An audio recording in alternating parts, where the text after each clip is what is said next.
พึ่งสุดท้ายในยามที่คนอยู่ไกลไม่มีข่าวคราว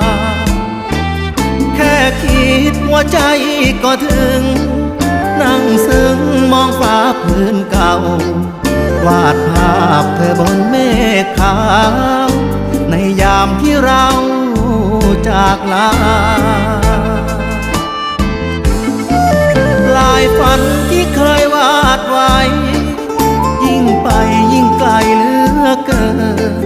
ยามที่สองเราห่างเหินกลัวลืมสัญญางานหนักอยากพักชั่วคราวหอบใจเงาหน้า